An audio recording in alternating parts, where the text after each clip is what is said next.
નમસ્કાર મિત્રો, સ્વાગત છે મારી ચેનલ એલપી મેર વ્લોગમાં। તો બધા મિત્રોને જય સિયારામ, જય માતાજી અને જય શ્યામ।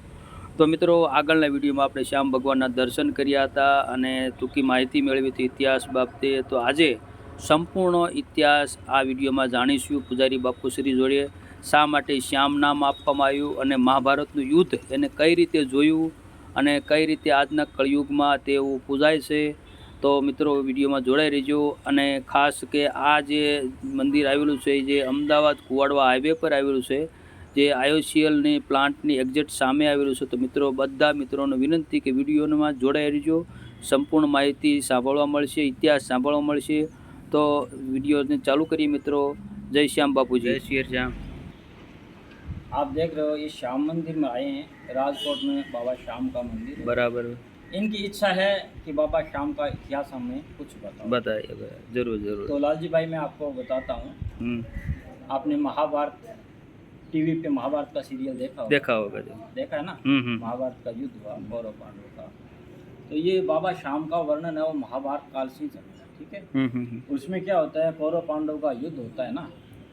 जो पांडव में भीम होते हैं, भीम का बेटा होता है घटोत्कच, घटोत्कच का बेटा होता है बर्बरी, बर्बरी और बर्बरी की माता का नाम होता है वह मोरवी। और ये क्या होते हैं, जो पांडवों को होता है क्या होता है, वनवास होता है ना। उस समय की ये कहानी है। उस समय घटोत्कच होता है, घटोत्कच के बाद घटोत्कच की शादी होती है मोरवी के साथ। मुरदैत्य की पुत्र ये मोरवी, उसके साथ घटोत्कच की शादी होती है और उसके पुत्र होता है मोरवी नंदन जिनको बोलते हैं, और दूसरा नाम है उनका बर्बरी। तो बर्बरी की बहुत ही शक्तिशाली भगवान शंकर और माँ दुर्गा की उपासना करके खूब शक्ति अर्जित करते हैं। उनको 3 बाण मिलते हैं, शंकर भगवान के द्वारा धनुष मिलता है। फिर क्या होता है, कौरव पांडवों का जब महाभारत का युद्ध होता है उस समय उनके पास ये समाचार जाता है कि महाभारत का युद्ध होने वाला है कौरव पांडवों के बीच।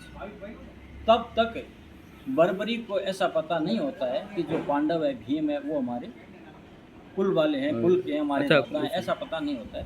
लेकिन जो मोरवी होती है बर्बरी की माता, उनको पता होता है कि ये भीम के पोते हैं और पांडव कुल के ही पुत्र हैं। फिर क्या होता है, जब वो बर्बरी को एक धनुष 3 बाण शक्ति के द्वारा मिलता है, नव दुर्गा के द्वारा मिलता है, भगवान शंकर के द्वारा मिलता है। तो वो युद्ध के लिए वहाँ से चलते हैं, माँ मेरी भी युद्ध करने की इच्छा है, मैं जाऊँगा।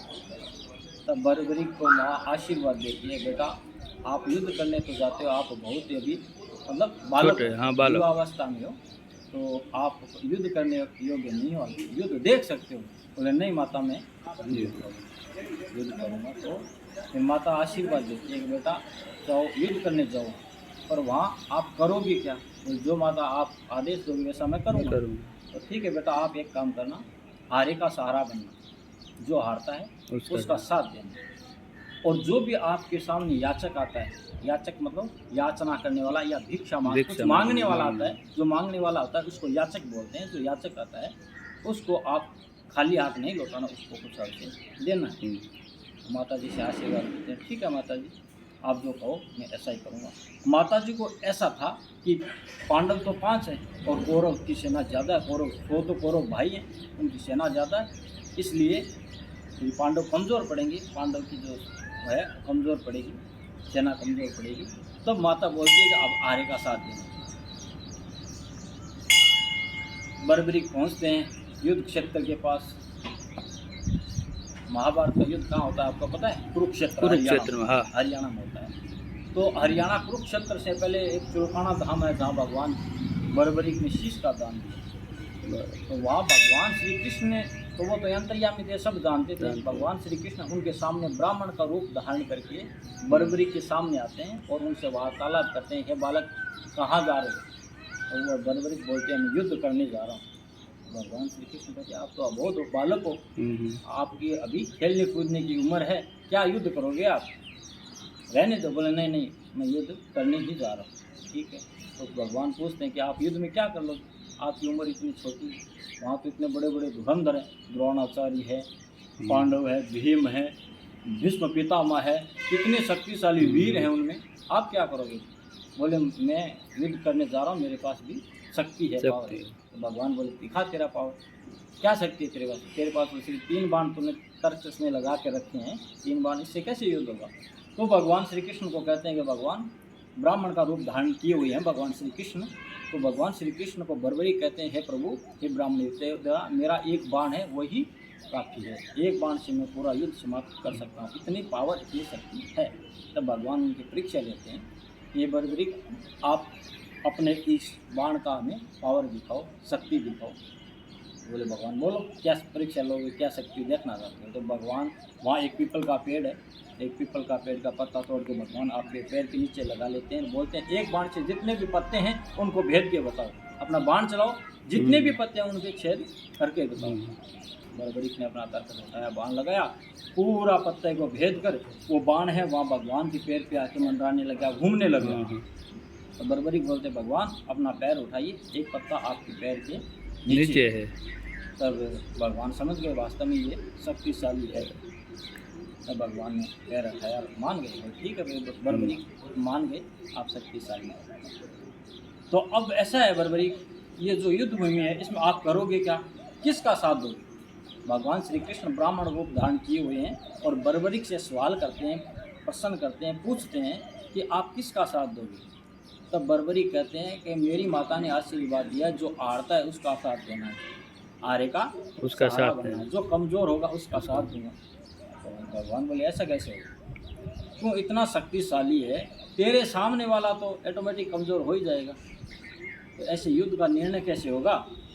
तू जहाँ जिसके सामने लड़ेगा वो सामने वाला हार जाएगा, तो युद्ध का तो निर्णय नहीं होगा, हार जीत कैसे होगी? तब बर्बरीक भगवान के शरण में आते हैं, ठीक है भगवान आप मुझे कोई रास्ता बताइए, मैं क्या करूँ? मेरी माता ने आशीर्वाद दिया मैं हारे का सहारा बनूँ, आप बोल रहे हो मैं जहाँ खड़ा हूँगा सामने वाला हार जाएगा, तो बताओ भगवान, आप बताओ मुझे आदेश दो, मैं क्या करूँ? तब भगवान श्री कृष्ण एक माया रखते हैं और बोलते हैं, हे बर्बरीक, ये युद्ध भूमि है ना, इसके अंदर एक वीर की बलि चाहिए, जो योद्धा होगा उसकी बलि लगनी है, बलि चाहिए। और मेरी नज़र में इस युद्ध भूमि में योद्धा 3 है, 3 में कौन कौन है? अर्जुन है, भगवान श्री कृष्ण है, तीसरा को बर्बरीक।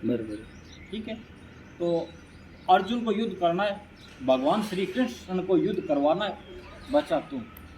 अगर तू अपने शीश का बलिदान यहाँ देगा, बलि देगा, तो तेरा नाम अमर हो जाएगा, युग युग तक तुम्हारा नाम रहेगा। तो बर्बरीक वहाँ तैयार हो जाते हैं, बोले भगवान मैं तैयार हूँ, मैं अपनी बलि शीश का बलिदान दूंगा।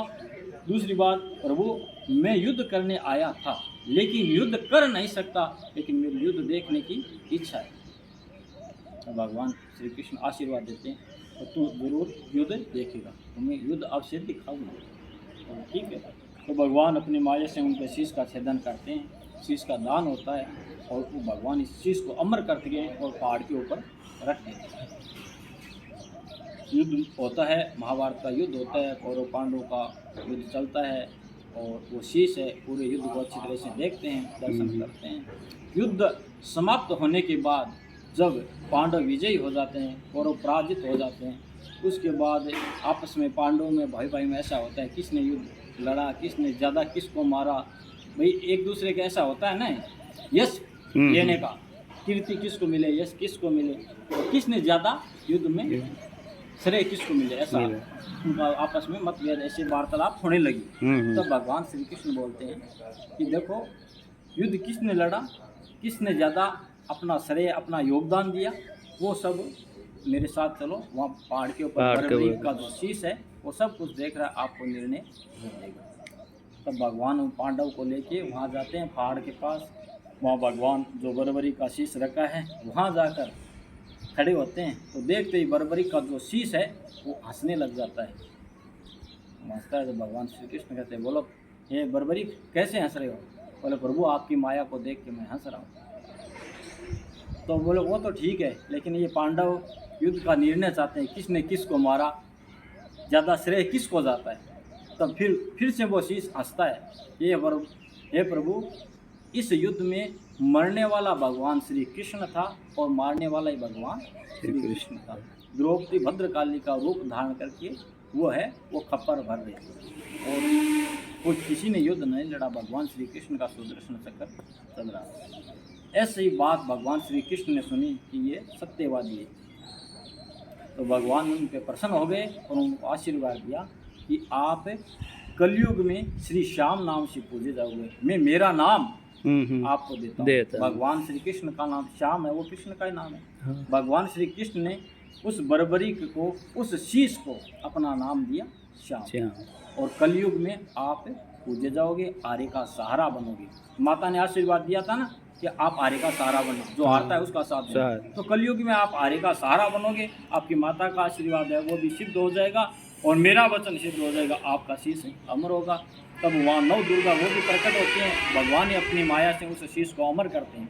और हरियाणा कुरुक्षेत्र से होते एक रूपावती नदी बहती है, उसमें उस शीश को छोड़ दिया जाता है। वो शीश चलते चलते यहाँ राजस्थान के पास जो अब प्रसिद्ध है खाटू धाम, यहाँ पहुँचता है।